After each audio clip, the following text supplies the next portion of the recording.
ராமலிங்காவயம்.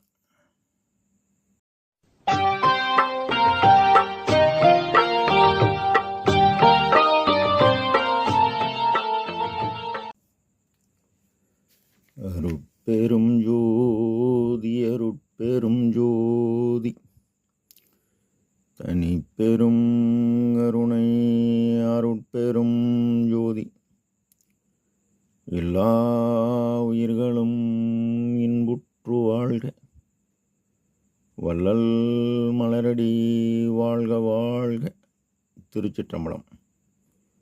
அருட்பெருஞ்சோதி ஆண்டவரின் பரிபூர்ண அருளை பெற்ற அருட்பிரகாசம் பெருமானின் திருவடிகளை மனமொழிமையால் போற்றி பணிகின்றேன் தயவுடன். நாம் செய்த செயலின் நுழைவாக இன்ப துன்ப அனுபவங்கள் யாவும் வந்து கொண்டே உள்ளது.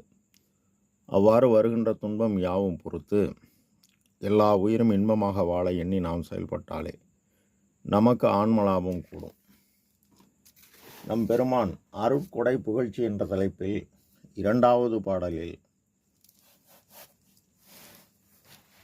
கடுத்த மனத்தை அடக்கி ஒரு கணம் இருக்க மாட்டாதே படுத்த சிறியன் குற்றமெல்லாம் பொறுத்து என் அறிவை பலகாலம் தடுத்த தடையை தவிர்த்து என்றும் சாகா நலம் செய்த தனி அமுதமும் கொடுத்த குருவே, நின் தனக்கு கைமாறு ஏது கொடுப்பேனோ என இப்பாடலை பதவி செய்கின்றார். மனம் என்பது ஆன்மாவின் பிரதிபலிப்பு. இதனை ஜீவகாருண்ய ஒழுக்கம் 9ஆம் பத்தியில் இந்த சூழ தேகத்தில் ஜீவனாய் இருக்கின்ற ஆன்மாவும் அறிவுக்கு அறிவாய் இருக்கின்ற கடவுள் இயற்கை விளக்கமும் தவிர, அதாவது ஜோதி ஜோதியுள் ஜோதி ஆகும். இதை தவிர கரணம் இந்திரியம் முதலிய மற்றவைகளெல்லாம் கருவியாகிய தத்துவ சடங்களே அல்லாது சித்துக்கள் அல்ல. இவை யாவும் ஆற்றலை பெறக்கூடிய பொருள்கள் அல்ல என்று கூறி, மேலும் இன்ப துன்பங்களை வீட்டில் இருக்கின்றவன் அனுபவிப்பான் அல்லாது வீடு அனுபவிக்க மாட்டாது. எனவே இன்ப துன்பங்களை ஆன்மாவே அனுபவிக்கும் என்று அறிய வேண்டும் என்று நம் பெருமான் உபதேசம் செய்கின்றார். மேலும் ஆன்ம ஒளி இயக்கம் காற்றின் இயக்கமாக மாறுகிறது. உதாரணம், மூலாதாரத்தில் உள்ள ஒளி பைசாந்திக்கு வரும்பொழுது காற்றாக மாறி மத்திமை எனும் நெஞ்சு பகுதியில் அட்சரமாக மாறி வையாறு எனும் வாய் வழியாக சொல்லாக மாறுகிறது. இது யாவும் கண்ணுக்கு தெரியாத சூட்சம காரியம். அதுபோல் கலையியல் என்பது எண்ணம், செயல், நினைப்பு, கருத்து, இது யாவும் சூட்சம காரியம், காற்றின் இயக்கம். நம் பெருமான் இதனை அகவழி காற்றிடை அசையியல் கலையியல் உயிரியல் ஆற்றலின் அமைத்த அருட்பெருஞ்சோதி என்பார். காற்று என்பது ஆற்றல், இயங்கும் சக்தி, அனாதி. இந்த அனாதியான இயங்கும் சக்தியை அனாதியாகிய இறைவன் இயக்கும் சக்தியாகிய பேரொளியாகவும் பேரறிவாகவும் நின்று இயக்குகிறார். ஆன்மா உள்ளிருந்து இந்த ஒளி இயக்க இந்த ஜீவன் இயங்குகிறது. இந்த உடம்பின் அசையியல் என்றால் மூச்சு காற்று நின்று உயிரியல் நின்றுவிடும். உலகில் தேவை உள்ளவரை அந்த தேவையை எண்ணிக்கொண்டேதான் இருக்கும் மனம். இதனை பெருமான் எண்ணம் என்பது 80 கோடி, அது நினைக்கும் தொழிலை நிமிடமும் மறக்கவில்லை என்பார். தேவை எப்போது பூர்த்தியாகும் எனில், மன அறிவில் வாழும்போதே கண் தயவாகி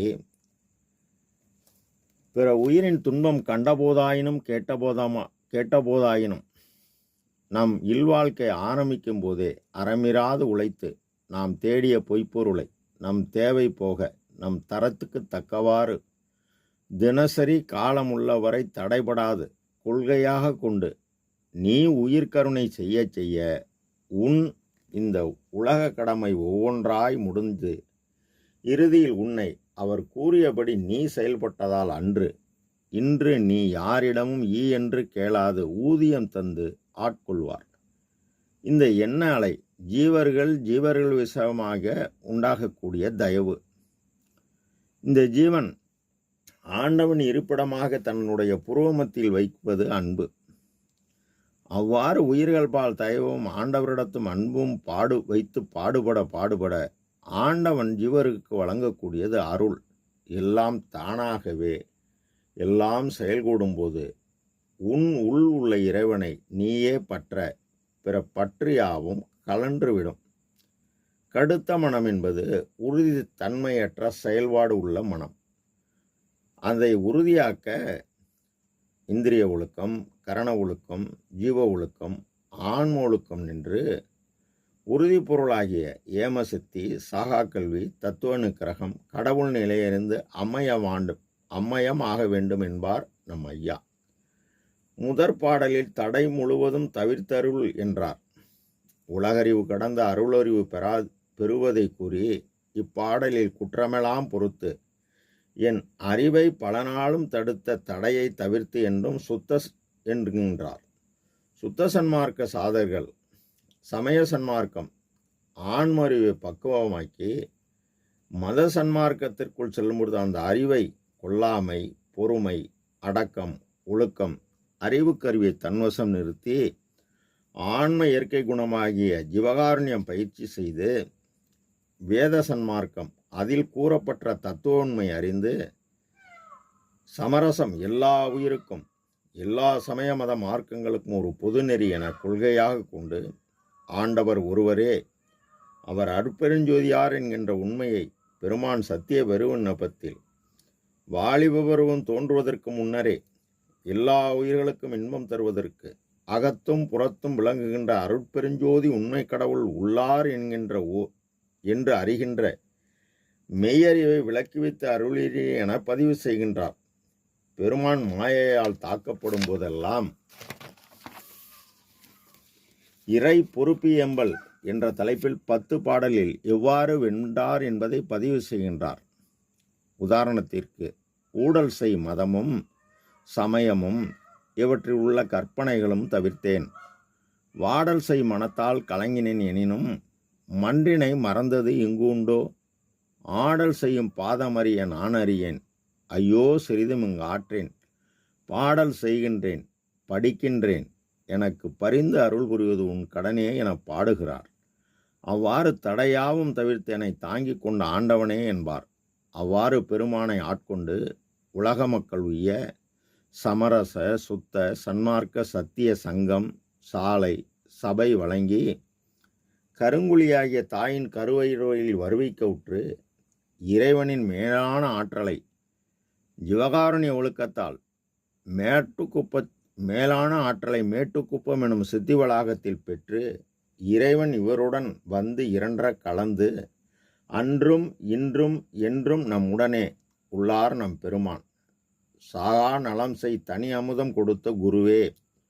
குரு யார் என்பதற்கு ஒளிவில் ஒடுக்கும் பாயிர விருத்தி உரைநட பகுதி பக்கம் 162 குருராயன் என்பதில் கு என்பது இருள், ரு என்பது அருள், ராயன் என்பது விளக்கம் செய்கின்றோன் என்று பொருளாம். இதனால் கு எனும் அசுத்த அவஸ்தையில் நின்றோரை ரு எனும் சுத்த அவஸ்தையில் தாம் நின்ற வண்ணம் நிறுத்துகின்றோர் குரு ஆவார். கு இருள், ரு என்பது அருள், அருள் என்றால் ஒளி. இந்த சுத்த அவஸ்தைக்கு ஆதாரனாகியும் அதீதனாகியும் விளங்கி வஸ்தையனும் அவ்குருவாயினோர் தாளாவண்ணம் அருள் செய்து நின்று அதீதப்படுத்துகின்றோனே ராயனாவான். ஆகலின் இதனை உணர்க என்கின்றார். சாகா கல்வியின் தரம் உள்ளது என்கின்றார். இதற்கு முன் உள்ளதும் சாகா கல்விதான். அதுவும் சிற்றம்பலம்தான், சிதம்பரம்தான், நடராஜர்தான், சிவகாமி தாய்தான், 8 மிரண்டும் தான்.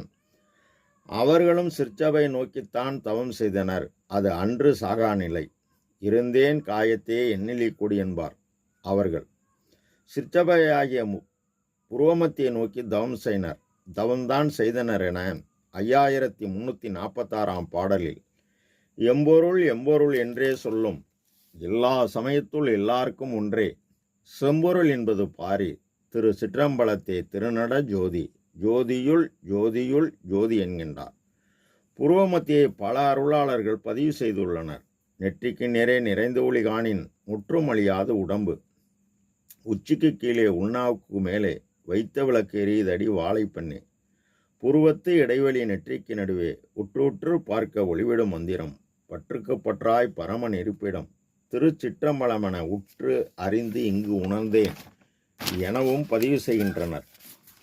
பூரண அருள் ஏன் வழங்கப்படவில்லை எனில், ஜீவர்கள் ஆண்டவரிடத்தை மட்டும் அன்பு வைத்து அவர்கள் தவம் இயற்றி ஜீவர்களுக்கு இறைவன் வழங்கிய அருள் பராபரை அருள். இது காற்றின் இயக்கத்தால் மனம் என்று சிற்சபையின் உள்ளொளி கூடி சாகா நிலை பெற்றனர். இதற்கு உரிய ஆற்றல் அஷ்டமா சித்து. பெருமான் இறைவனை வருவிக்க உற்று ஒளியக்கமாகிய அருவு மார்க்கத்தை வழங்கி அதற்குரிய வழி ஜீவர்கள் விஷமாகிய பரோபகாரச் செயலாக பசி நீக்கி சிறிய தெய்வை கொண்டு பெரிய தெய்வை பெறணும். மனதிற்குரிய தவம் ஜீவகாருண்ய ஒழுக்கம் புறத்தே. அகத்திற்குரிய தவம் மனதை சிற்சபையில் நிறுத்தி தன்னுள் உள்ள தலைவனிடம் அன்பு செய்து கருணையும் சிவமும் பொருள் என கூடும்போது இறைவனின் அருளுள் எனும் தயவு பெறாட்டல் கூடினால் கடவுள் நிலையறிந்து அம்மயமாகலாம். அதனால்தான் உறுதிபட முத்திநிலை முத்திநிலை என்பது 300 சாதனம் எனவும் சித்திநிலை என்பது நிலை சேர்ந்த அனுபவம் எனும் தன் இறை அக அனுபவத்தில் அறிவால் அறிந்து பாரிடம் வானிடம் மற்றும் இடம் பற்றிய முத்தர்கள் சித்தர்கள் மற்றும் சேரிடமாம் இது பாரீர். திரு சிற்றம்பலத்தை திருநட ஜோதி ஜோதியுள் ஜோதியுள் ஜோதி என்கின்றார். இந்த சாகா கல்வியின் தரமெல்லாம் உணர்த்தி சாகா வரம் பெற இறைவனின் தயவு அமுதம் ஊட்டணும். இந்த அமுதம் உண்டு சாகா நிலை பெற்ற சுத்த சன்மார்க்கி பெருமான் மட்டுமே ஆவார். அதனால்தான் கற்றேன் சிற்றம்பல கல்வியை கற்று கருணை நெறி உற்றேன். எக்காலமும் சாகாமல் ஓங்கும் ஒளி வடிவம் பெற்றேன். உயர்நிலை பெற்றேன். உலகில் பிற நிலை பற்றேன். சிவானந்த பற்றே என் பற்றன பற்றினேனே உறுதி செய்கின்றார் நம் ஐயா. நாமும் அவருக்கு கூறியபடி செயல்பட்டால் நாமும் அந்நிலையை அடையலாம். இதற்கு எவ்வித தடையும் இல்லை. இது சத்தியம் என கூறுகிறார் நம் பெருமான். ராமலிங்கா அபயம். திருச்சிற்றம்பலம்.